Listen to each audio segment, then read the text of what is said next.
Hello everyone, welcome to your favourite channel Prepmed need. আমি doctor Debjyoti.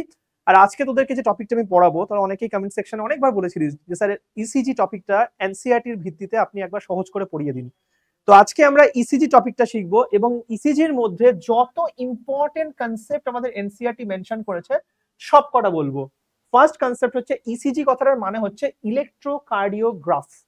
ইলেকট্রোকার্ডিওগ্রাফ হচ্ছে প্রসেসটার নাম, আর electrocardiogram হচ্ছে, দেখেছিস ইসিজি এর পরে একটা লম্বা প্লেট বেরিয়ে আসে যেখানে হচ্ছে বিভিন্ন ধরনের ওয়েভস আঁকা থাকে, সেই লম্বা প্লেটটা সেটার নাম হচ্ছে ইলেকট্রোকার্ডিওগ্রাম। তাহলে দেখবি এনসিইআরটি তে ক্লিয়ারলি লেখা আছে, মেশিন যে শব্দটা আছে তার ব্র্যাকেটে দেখবি এনসিইআরটি তে লেখা আছে গ্রাফ, এটা খেয়াল করে পড়বি। আর যেখানে হচ্ছে যে আমরা যে প্লেটটা পাই, ইসিজির যে আমরা স্ট্রিপটা পাই, সেই ইসিজির যে কাগজের যে স্ট্রিপটা পাই সেটা হচ্ছে ইলেকট্রোকার্ডিওগ্রাম। একটু যদি আমরা ভালো করে বুদ্ধি খাটিয়ে পড়ি তাহলে নেক্সট এনসিইআরটি কনসেপ্টটা বুঝতে পারবো, যেটা এনসিইআরটি তে লেখা রয়েছে। ইসিজির ফুল ফর্মটা ইলেকট্রো কার্ডিও, তারপরে তো গ্রাফ হোক বা গ্রাম হোক সেটা তো আমরা শিখে নিলাম।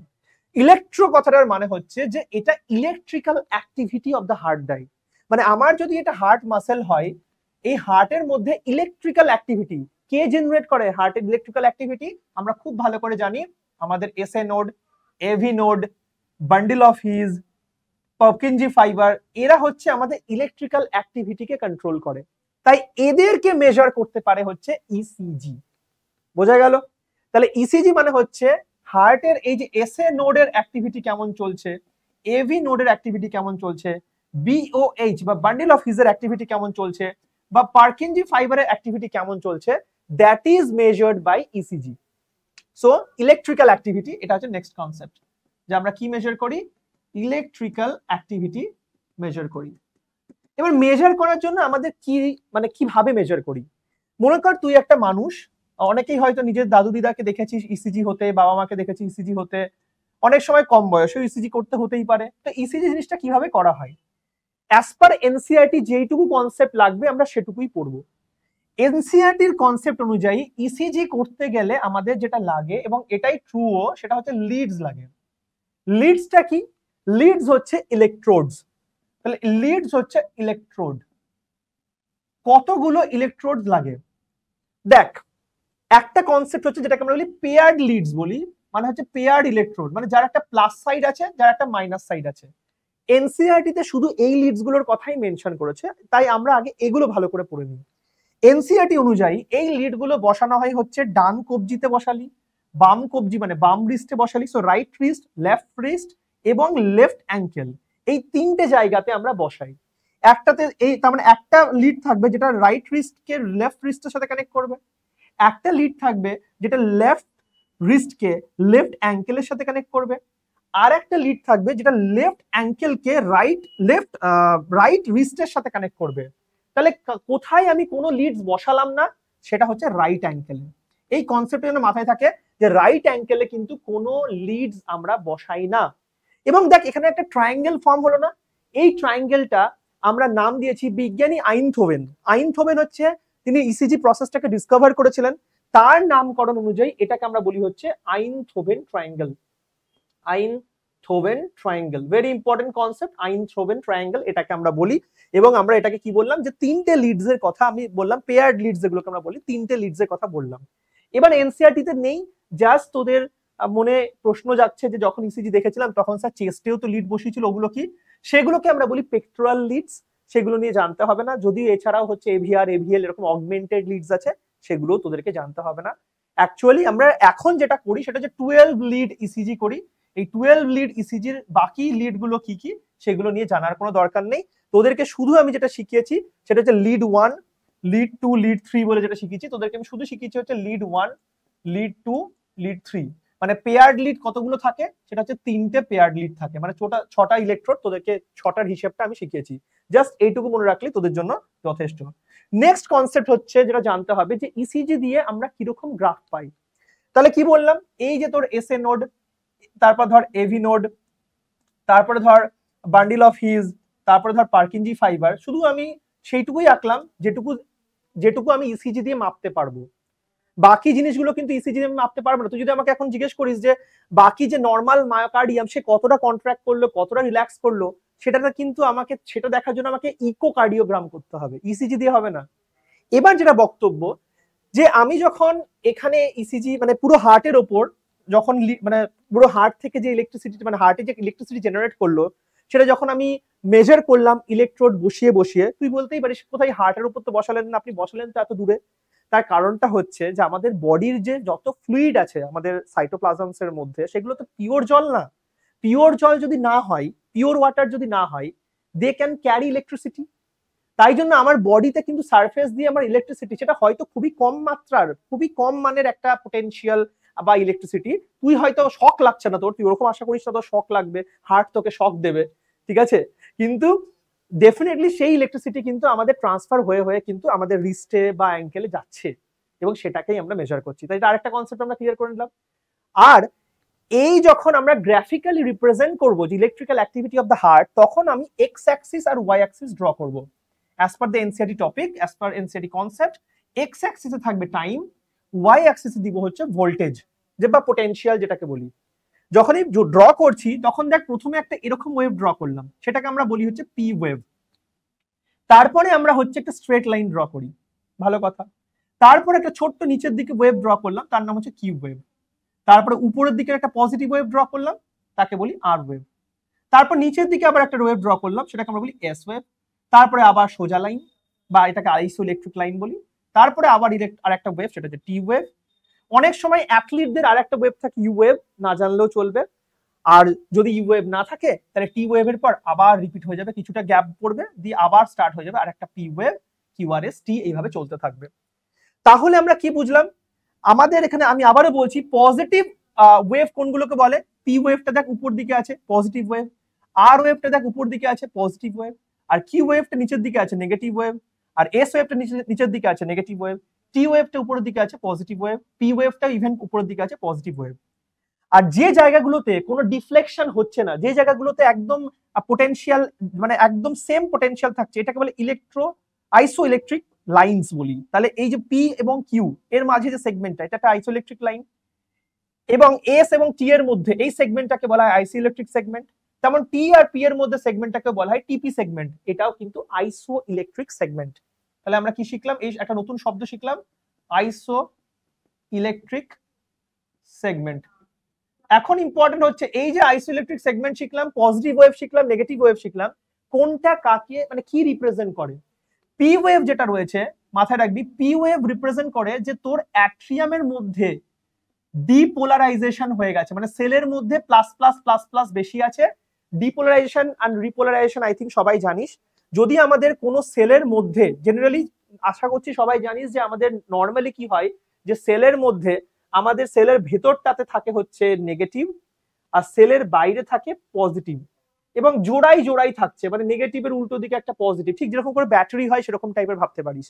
এই কন্ডিশনটা থাকে যখন মানে যখন আমাদের কোনো সেল, নিউরন থেকে শুরু করে আমাদের যে কোনো বডির সেল যখন শান্ত অবস্থায় থাকে, রেস্টিং কন্ডিশনে থাকে, এটাকে আমরা বলি পোলারাইজ স্টেট।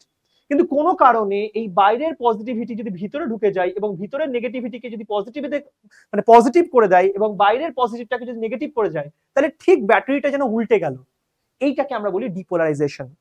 এই অবস্থাটা কখন হয় ডিপোলারাইজেশন? যখন আমার কোনো সেল এক্সাইটেড হয়ে যায়, সেটা নিউরন থেকে আমার নর্মাল যে কোনো সেলের মধ্যে। তাহলে আমি যখন এখানে পি ওয়েভে এরকম প্লাস প্লাস আঁকলাম, তার মানে আমার অ্যাট্রিয়াটা কিন্তু এক্সাইটেড হয়ে গেছে, এবং দেখা গেছে ইলেকট্রিক্যাল অ্যাক্টিভিটি হওয়ার পরেই কিন্তু মেকানিক্যাল অ্যাক্টিভিটি হয়। ইসিজি দিয়ে আমি মেজার করতে পারি ইলেকট্রিক্যাল অ্যাক্টিভিটি, কিন্তু মনে রাখবি যে এর পরবর্তীকালে কিন্তু আমার তার মানে অ্যাট্রিয়ামটা কি হতে চলেছে? মেকানিক্যালি কন্ট্রাক্ট হতে চলেছে। তার মানে যদি আমার পি ওয়েভে আমি দেখতে পাই, পি ওয়েভ দেখতে পাচ্ছি, তার মানে অবশ্যই আমি প্রথম লিখবো এটার মানে হচ্ছে অ্যাট্রিয়াল ডিপোলারাইজেশন। তাহলে অ্যাট্রিয়াল ডিপোলারাইজেশন মানে কি? পি ওয়েভ পাচ্ছি। আর এরই তার মানে কিছুক্ষণ পরে আমি কি পেতে চলেছি? এরই কিছুক্ষণ পরে আমি পেতে চলেছি অ্যাট্রিয়াল কন্ট্রাকশন। এবার দেখ, তোদের যখন এমসিকিউ থাকবে তখন হয়তো দুটোই অপশনে দিয়েছে যে P wave represent atrial depolarisation, atrial contraction. একদম যেটা মার্ক করবি চোখ বন্ধ করে সেটা হচ্ছে অ্যাট্রিয়াল ডিপোলারাইজেশন। কেন অ্যাট্রিয়াল ডিপোলারাইজেশনটা মার্ক করবি? বিকজ অ্যাট্রিয়াল ডিপোলারাইজেশন কথাটার মানে হচ্ছে যে সেখানে কিন্তু ইলেকট্রিক্যাল অ্যাক্টিভিটিকে আমরা কনসিডার করছি, এবং ইলেকট্রিক্যাল অ্যাক্টিভিটি কিন্তু বোঝাবে হচ্ছে ডিপোলারাইজেশন শব্দটার মাধ্যমে। এবার হচ্ছে কিউআরএস, এই কিউআরএস মানে শব্দটার মানে কি? কিউআরএস কথাটার মানে হচ্ছে কিন্তু এই যে ভেন্ট্রিকেলের মধ্যে যদি পজিটিভ পোটেনশিয়াল হয়েছে কি হয়নি, তার মানে কিউআরএস কাকে রিপ্রেজেন্ট করে? সেটা হচ্ছে ভেন্ট্রিকুলার ডিপোলারাইজেশন। ভেন্ট্রিকেলের যে আমার এই যে কি বলবো তোকে বান্ডিল অফ হিজ রয়েছে, সেই বান্ডিল অফ হিজের মধ্যে যদি দেখা যায় যে যে সেলগুলোর একটা পজিটিভিটি এসেছে বা ডিপোলারাইজড হয়ে গেছে, সো ভেন্ট্রিকুলার ডিপোলারাইজেশন মানে কিউআরএস। তাহলে কিউআরএস কে আমি একটাই কথা লিখবো, কিউআরএস মানে কি? ভেন্ট্রিকুলার ডিপোলারাইজেশন, ভেন্ট্রিকুলার ডিপোলা। এবং এর পরবর্তীকালে কি হতে চলেছে? অবশ্যই আমি সবসময় শিখিয়েছি, যেমন কারেন্ট তুই যখন সুইচ দিলি, কারেন্ট গেল ফ্যানে, ফ্যান তারপরে ঘোরে, তেমনই হচ্ছে তুই যেই মাত্র এখানে ইলেকট্রিক্যালি পজিটিভ করে দিয়েছিস bundle of his K signal দিয়ে, তেমনই তার কিছুক্ষণ পরেই ভেন্ট্রিকুলার কন্ট্রাকশন হতে চলেছে। কিন্তু যদি আমাদের এমসিকিউ এ আনসার আসে যে কিউআরএস কাকে রিপ্রেজেন্ট করে, আমরা কিন্তু অবশ্যই মার্ক করব ভেন্ট্রিকুলার ডিপোলারাইজেশন, কারণ ইসিজি মানেই হচ্ছে ইলেকট্রোকার্ডিওগ্রাফ, মানে আমি ইলেকট্রিসিটি মেজার করতে পারবো। নেক্সট চলে আসি হচ্ছে টি ওয়েভে। টি ওয়েভ জিনিসটা কি? এতক্ষণ দুজনে পজিটিভ হলো, মানে এতক্ষণে দেখলি যে একটা পোলার শান্ত থাকা জিনিস কিভাবে এক্সাইট হলো, এবার তাদেরকে তো আবার পুনরায় আবার নিজেদের জায়গায় ফিরে যেতে হবে। সেই জায়গায় ফিরে যেতে গিয়ে ভেন্ট্রিকেল প্রথম যখন নিজের জায়গায় যে ওয়েভের মাধ্যমে ফিরে যাচ্ছে তার নাম হচ্ছে টি ওয়েভ। তো আমি আবার দেখ ভেন্ট্রিকেলের যে এই যে বান্ডিল অফ হিজ বল বা যাই বল, তার মধ্যে আবার মাইনাস মাইনাস করে দিলাম, তার মানে এটাকে আমরা বলি রিপোলারাইজেশন। তাহলে ভেন্ট্রিকুলার রিপোলারাইজেশন কি হচ্ছে? ভেন্ট্রিকুলার রিপোলারাইজেশন কে করছে? ভেন্ট্রিকুলার রিপোলারাইজেশন কে করছে? সেটা মানে কে রিপ্রেজেন্ট করছে? টি ওয়েভ রিপ্রেজেন্ট করছে। তার মানেই মেকানিক্যালি এরপরে কি হতে চলেছে? ফ্যানের সুইচ অফ। তার মানে হচ্ছে এরপরেই হতে চলেছে ভেন্ট্রিকুলার রিল্যাক্সেশন। Ventricular relaxation. আবার একই কথা বলবো, যদি এমসিকিউ এ জিজ্ঞেস করে টি ওয়েভ কি রিপ্রেজেন্ট করে, আমরা কিন্তু রিল্যাক্সেশন শব্দটা মেনশন করব না, আমরা কিন্তু অবশ্যই রিপোলারাইজেশন শব্দটা মেনশন করব। কারণ ইসিজিতে যখনই আমাদের এই ধরনের প্রশ্ন আসবে, আমাদের ভালো করে মাথায় রাখতে হবে সবসময় আমরা ডিপোলারাইজেশন আর রিপোলারাইজেশনের ভাষাতেই কথা বলবো, আমরা কন্ট্রাকশন রিল্যাক্সেশনের ভাষাতে কথা বলতে পারি না। ঠিক আছে, এটা আমি অলরেডি বুঝিয়েছি। এবার তোরা আমাকে বলতে পারিস, স্যার কই অ্যাট্রিয়ার মধ্যে এই যে ধরুন এসএ নোড ফেসে নোড এরা যে রিপোলারাইজ করছে, অ্যাট্রিয়াল রিপোলারাইজেশন ওয়েভটা কোথায় এলো? ওরা রিপোলারাইজ করবে না, ওরা শান্ত হবে না? হয়েছে, এর মধ্যেই হয়েছে। ভেন্ট্রিকেল যেহেতু প্রচুর পোটেনশিয়াল তৈরি করতে পারে, কারণ ভেন্ট্রিকেলের তো অনেক অনেক অনেক সেল আছে, তাই জন্য প্রচুর যেহেতু তোর কি বলে পোটেনশিয়াল তৈরি করতে পারে, তার মধ্যেই ঢাকা পড়ে গেছে, তার মধ্যেই এর পোটেনশিয়ালটা ঢাকা পড়ে গেছে। সেটা পজিটিভ পোটেনশিয়াল না, মানে নেগেটিভ পোটেনশিয়ালটা কিন্তু এর মধ্যেই ঢাকা পড়ে গেছে। আশা করছি আমি বোঝাতে পেরেছি। আর এইবার যে এখানে একটা ইম্পর্টেন্ট জিনিস, সেটা হচ্ছে ইসিজির মাধ্যমে কি বোঝা যায়। ইসিজির মাধ্যমে কি বোঝা যায়, প্রথম যেটা কনসেপ্ট হচ্ছে, এনসিটি দুটো পয়েন্ট খুব ভালো করে লেখা রয়েছে। একটা হচ্ছে ইসিজি, দেখ ইসিজির ওয়েভ গুলো না এসে যদি একটা স্ট্রেট লাইন কন্টিনিউয়াস আসে, তাহলে তো সিনেমাতে মুভিতে দেখেইছিস, তার মানে কার্ডিয়াক অ্যারেস্ট। তার মানে কি বললাম বল? Cardiac arrest. দেখবি এনসিটিতে লেখা আছে পি পি পি করে লেখা আছে, এটা মানে কার্ডিয়াক অ্যারেস্ট। তার মানে কিন্তু এর কোনো ইলেকট্রিক্যাল অ্যাক্টিভিটি হার্টে হচ্ছে না, তার ফলে কিন্তু কোনো কিছু মেজার আমরা করতে পারছি না, কোনো পোটেনশিয়াল মেজার হচ্ছে না, শুধুই জিরো পোটেনশিয়াল সেটা চলছে। এটা হলো এক নম্বর যেটা ইসিজিতে মেনশন আছে এনসিআরটিতে। দু নম্বর যেটা এনসিআরটিতে মেনশন আছে সেটা হচ্ছে যে আমরা দেখেছি যে যতগুলো ওয়েভ প্রত্যেকেই হচ্ছে এরকম করে শেষ হয়ে গেল, আবার ধর পি ওয়েভ, আবার ধর কিউ আর এস, আবার ধর টি। তাহলে আমরা হার্ট রেট কি ক্যালকুলেট করতে পারি একটা ইসিজি স্ট্রিপ থেকে? অবশ্যই করতে পারি। কি করে করব? 1 মিনিট বা 60 সেকেন্ডে যদি এরকম আমরা গ্রাফটা বানাতে থাকি একটা কাগজের মধ্যে, যেটা ইসিজি মেশিনে হয়, তাহলে যতগুলো আমরা কিউআরএস কমপ্লেক্স দেখতে পারবো, কারণ P Q R S T এটা নিয়ে হচ্ছে একটা হার্ট রেট, মানে একটা কার্ডিয়াক সাইকেল অ্যাকচুয়ালি। তাহলে যতগুলো কিউআরএস কমপ্লেক্স, তাহলে 60 সেকেন্ডে নাম্বার অফ কিউআরএস কমপ্লেক্স, সেটা আমাদেরকে মাথায় রাখতে হবে, সেটা ইজিক্যাল টু কি? Heart rate. এটাও এনসিআরটিতে লেখা রয়েছে এবং তোমাদেরকেও কিন্তু এটা খুব ভালো করে জানতে হবে। আর last but not the least, ECG থেকে আমরা কি জানতে পারি, ভেরি ইম্পর্টেন্ট, সেটা হচ্ছে একদম এনসিআরটির ভাষাতে শুনলে, যে যখন আমরা ইসিজি করছি তখন এটা একটা পার্টিকুলার লিডের জন্য, কি বললাম, for a particular lead configuration. মানে কনফিগারেশন এটার মানে হচ্ছে ধর অ্যাকচুয়ালি কি হয় যে প্রত্যেকটা লিডের না আলাদা আলাদা করে তো হচ্ছে স্ট্রিপ তৈরি হয়, মানে লিড 1 যেটা ছিল তার একটা ইসিজি স্ট্রিপ তৈরি হয়, লিড 2 এর আর একটা ইসিজি স্ট্রিপ তৈরি হয়, লিড 3 এর আর একটা ইসিজি স্ট্রিপ তৈরি হয়, এভিআর প্রত্যেকের আলাদা আলাদা ইসিজি স্ট্রিপ তৈরি হয়। তাই বলা হয় যে একটা পার্টিকুলার লিড কনফিগারেশন মানে একটা পার্টিকুলার লিডস এর জন্য যদি ইফ মানুষটা নর্মাল, ইফ একটা নর্মাল পারসন থাকে তাহলে তার কিন্তু morphology of the graph, morphology মানে কি, গ্রাফটা যেরকম দেখতে সেটাকে আমরা কি বলি, morphology, morphology of ECG graph, মানে যেটা তুই ইলেকট্রোকার্ডিওগ্রামও বলতে পারিস। সে পার্টিকুলার লিড কনফিগারেশনের জন্য ইফ যদি পার্সনটা নর্মাল থাকে, if in case of normal person, if the person is normal or if normal person, morphology of the graph will remain same. তার মানে কখন চেঞ্জ হতে পারে গ্রাফটা দেখতে, এক হচ্ছে এটা ভালো করে খেয়াল করবি, তাই জন্য এনসিআরটি লিখেছে কিন্তু যদি মানুষটার মধ্যে রোগ থাকে, তাহলে মানুষটা যদি ডিজিজড হয়ে যায় তখনই কিন্তু এটা আর সেম থাকে না, নর্মাল একটা মানুষের যেরকম গ্রাফ দেখতে হওয়া উচিত তার থেকে চেঞ্জ হয়ে যায়। একটা ছোট এক্সাম্পল বলি, যদিও এটা এনসিআরটি মেনশন করেনি, সেটা কি, ধর এটা পি, এটা ধর কিউ, এটা ধর আর, এটা ধর এস, এটা ধর টি। তো তো এই যে ধর সেগমেন্টটা, এটাকে আমরা বলি এসটি সেগমেন্ট বলি। হার্ট অ্যাটাকে কি হতে পারে, বা যেটাকে আমরা মায়োকার্ডিয়াল ইনফাকশন বলি, কখনো আমরা দেখি যে এসটি সেগমেন্টটা নিচে চলে গেছে, কখনো দেখি এসটি সেগমেন্টটা আবার উপরেও চলে গেছে। তো এই ধরনের চেঞ্জেস কিন্তু হতে পারে, ঠিক আছে।